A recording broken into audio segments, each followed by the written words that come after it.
May we start? I want to get your opinion on something. To the bigger picture. Now it's time. From B Media Production, this is Podcasting Essentials.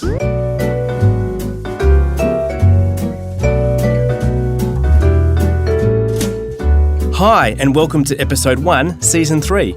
I'm Nick Schildberger, Managing Director of B Media Production. And yes, like the regeneration of Doctor Who, we're back this year with a brand new look, a brand new sound, and a brand new name. Podcasting Essentials, we hope, gives you the essential information you need for your own podcasting strategy. And from our very own TARDIS booth, welcome to this first episode. And a big welcome back to my co-host, Chris Ashmore. G'day, Nico. It's going to be an exciting 2019. Happy to be back. New name, new brand, new music, new everything. Our guest today is Sharon Taylor, the CEO of Omny Studio. Hello, mates. How are you? Now, we've got a lot to get through, so let's get straight to it. We've been on a bit of a break and a lot has been going on in our little industry. The first of which, Sharon, I will throw to you. Probably the biggest thing that's happened in quite a while is Spotify buying Gimlet Media and Anchor for a grand total of around $250 million. Yeah, 230, I think, and change was what it's been reported at. Crazy. Very crazy. What's it mean for the industry?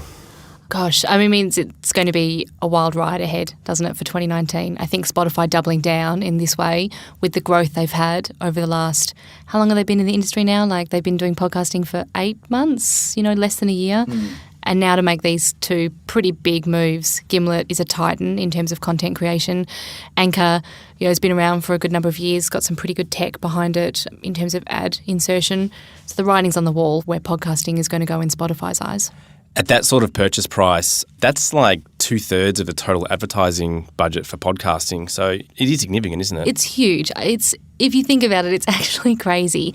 So the IAB released their figures and they said that in 2018 they projected it to be $358 million US worth of advertising spend. They're obviously self-reported figures, but for Spotify to come out of the gates this hard and do that is, I mean, you could call it brilliant, you could call it nuts, and you're probably forgiven for thinking it's either one. But it goes to show how much we've travelled even the last few years in podcasting.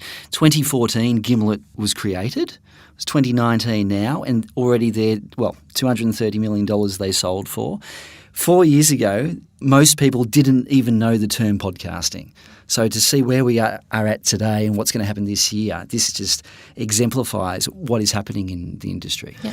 And with that sort of spend, they're going to have to do something with Gimlet to get a return on that investment. So I guess we might see them become the Netflix of podcasting, paywalls, more paywalls appearing. We'll talk a bit more about paywalls later in this episode, but I guess they're going to have to do something, aren't they? Yeah, I mean, Gimlet are a top outfit for creating content. I mean, they're not going to stop pumping out great shows. A brand's going to get involved. Is it going to be more of, the Reply All style? Yeah, it's going to be really exciting to watch it unfold. And for creators out there, Spotify is now officially the fastest growing platform, or they're taking the market share the quickest off, I guess, Apple as the leader. Yeah, you'd be forgiven for thinking that they were cannibalising Apple's market share, to be honest. I mean, on our platform, Omny Studio, we've seen huge numbers shifts. Some of our shows get maybe 50% of their listening now through Spotify. Is that right? That's crazy. Wow. So there are lots of organisations out there with a strategy to build an audience, and if they know that they've already got a strong audience from some shows on Spotify, they're kind of buying those shows up.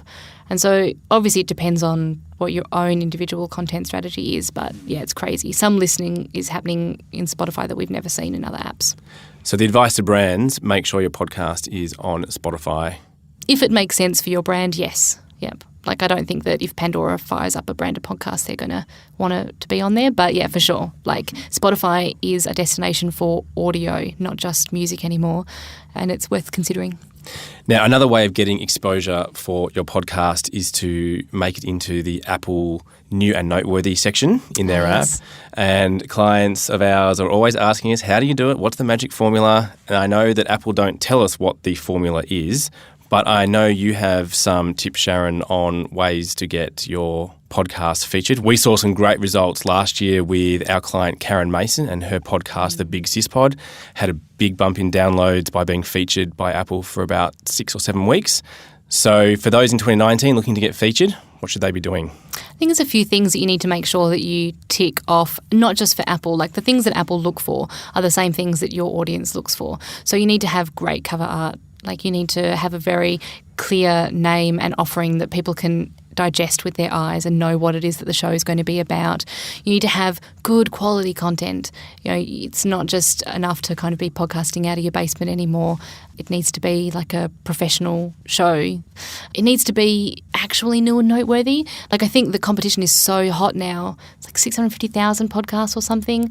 There is a slight algorithm to some of the quote-unquote charts that are out there. But for new and noteworthy, if you think about Apple Podcasts as like a library is an analogy that they kind of give out sometimes. So they want to have the best content on display because they want people to keep coming back and making sure they hit Apple Podcasts for their new podcasts and not Spotify and not, X, Y, and Z app.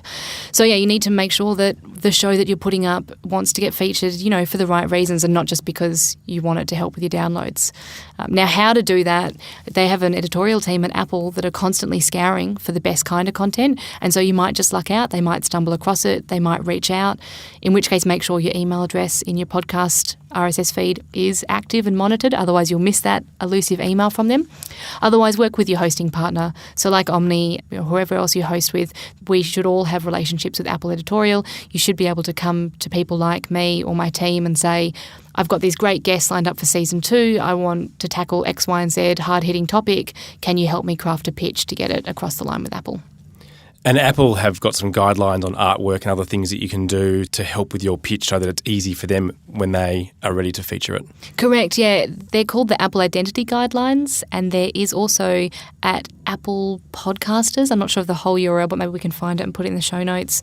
There are the whole novels of what they're looking for in terms of shows and artwork.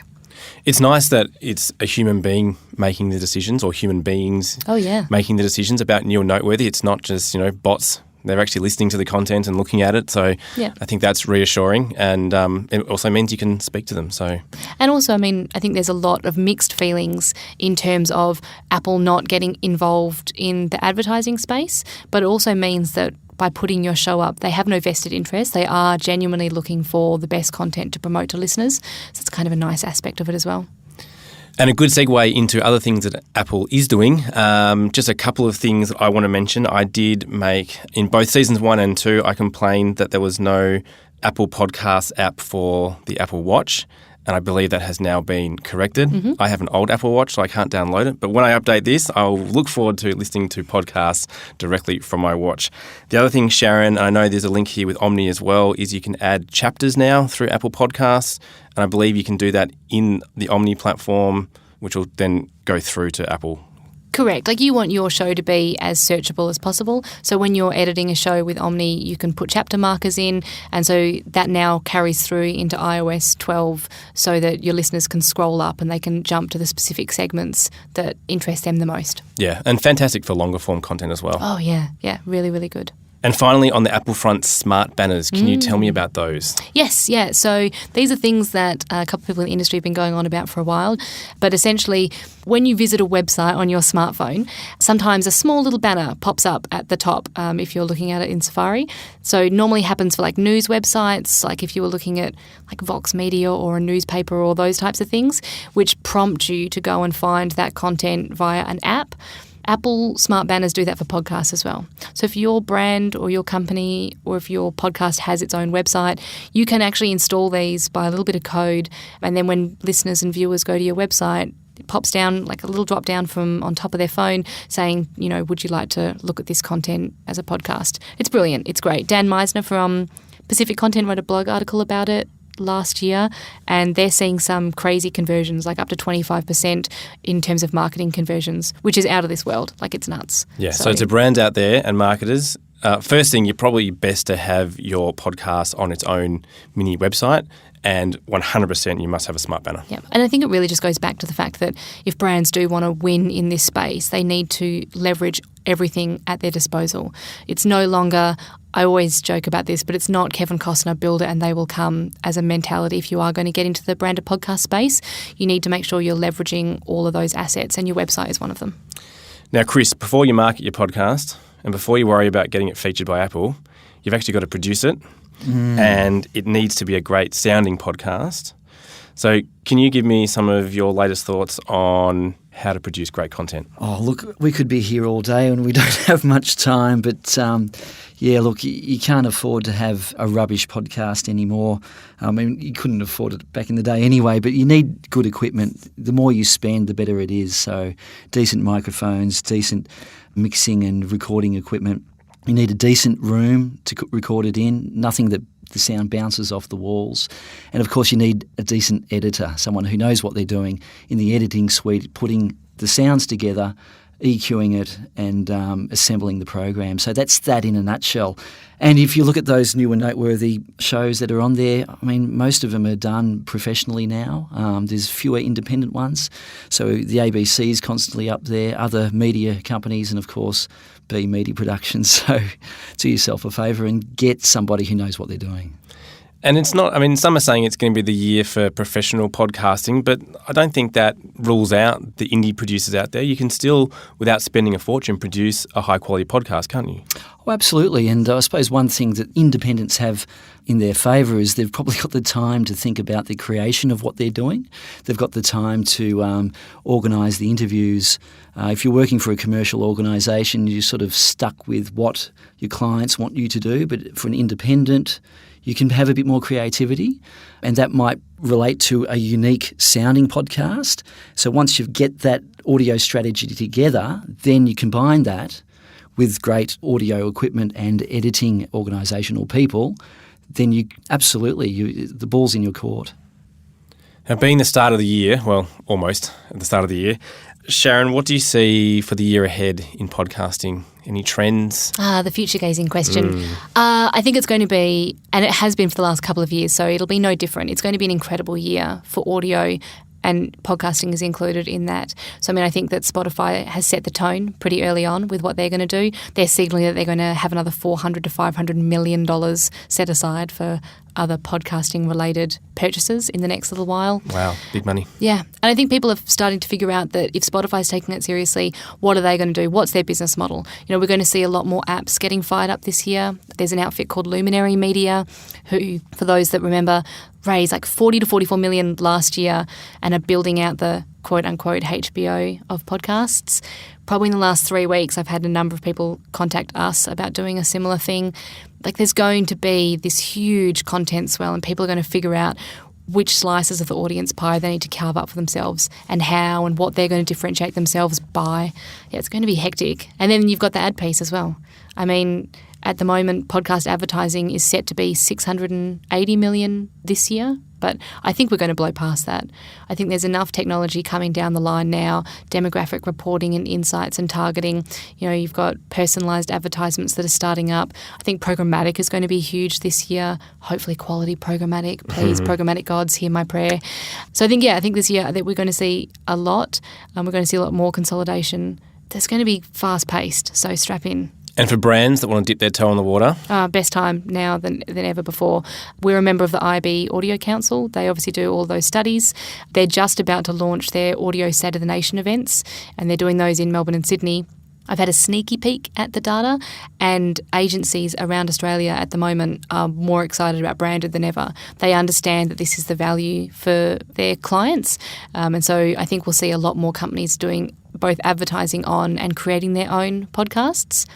And I kind of hope that that also spills more into just the generic voice side of things, you know, like in brands considering what they actually do with smartwatches, smartphones, smart speakers, etc. Yeah, I think getting beyond the word podcasting, brands need to think about having an audio strategy, not just a podcasting strategy, because there is so much more that can be done. Oh, completely. We should talk about what's going on at Omny, Sharon. I see you've partnered with Headliner. For those of our listeners that don't know, what is Headliner and how can brands use it? Headliner is a standalone visualized, we call it visualized audio, but like think about it as social videos. So creating engaging content for Instagram, Facebook, etc., moving images, animated waveforms. It's a way of creating a visualized piece of audio for your podcast. Particularly, this is for marketing and amplification of your podcast. Using smaller segments of your podcast to promote through Facebook and other social platforms. And I know that you've done some research on the effectiveness of trying to play a full podcast episode through Facebook versus, Headliner and other forms of shorter form advertising. Can you talk a little bit about that? Yeah, we did some A/B testing with a little-known podcast called Hamish and Andy. You may have heard of it, where we put up two different types, like either they're full podcasts in audio stories or via kind of visualised audio. And so they saw an 8 times engagement for people kind of engaging, liking, sharing that post. I think it also comes down to length. We have people that are creating these visualised audio videos for YouTube if they don't have cameras set up in their recording booths, so they get some engagement there. But also, it really just comes down to if I have a minute or 2 minutes to learn about your podcast, I'd rather do that in kind of a short, snackable kind of way, which is also entertaining for my eyes. And finally, Chris, a new app has hit the market called Himalaya. How is it different to everything else out there? Yeah, huge news. An investment of $100 million into this new app. And what differentiates it from a lot of the other apps out there is that it has the ability to support micropayments from fans of the show. So up until now, or including now, people are utilising sites like Patreon, but that's off the app. If you want to support a show, you go to Patreon, you pay X number of dollars, but within the app itself, I think that's significant for a lot of podcasters to be able to get money for the shows that they create. Up until now, of course, in the Western world, all the podcasts are free, but we're seeing some through paywalls with particular platforms, but this probably allows podcasters, independents themselves, to charge for what they create. And the main investor is a Chinese outfit called Himalaya. But this Himalaya, it's the biggest spoken word audio platform in China. I understand there's something like 90% of podcasts that are consumed in China are paid for, unlike in the West. So we'll see how that goes. With $100 million behind them, it's going to go one way or another. It'll be spectacular either way, and I look forward to reading about it. And a spectacular launch or crash. We'll see what that says. But Sharon, there's another app that you know about that's just been launched? Yeah, just recently the news came out that Slate, which is quite a large media company in the US, has a podcasting app themselves called Slate Plus. Yes, thank you, which has around 50,000 users that basically pay a subscription fee to get access to the content behind it. And so Slate has just decided to launch this new version of it, which will give creators access to do a similar thing. Now, that app is called Supporting Cast. Excellent. So we should look to see what's going to happen with them this year as well. I think that moving away from an ad-supported model is it's interesting. Yeah, I was really interested, Chris. I didn't realise that so much of the China content is paid for. That's what we want here. Not all content. I know, Sharon, you believe in content being free. Hey, profit or die, that's my motto. So, I think that content should be wherever it needs to be and you shouldn't paywall everything, but creators deserve to get paid for their work. Well, that's all we have time for today. Thanks so much, Sharon, for joining us on our first episode of the new Podcasting Essentials. We hope we'll have you back on a regular basis. Yes, me too. Thanks so much, guys. Thank you. And to our listeners out there, if you have questions, please make contact. We'd be happy to answer them. For more about us and how we can help you use audio content to build engagement, go to be.com.au. And from all of us at B Media Production, thanks so much for listening.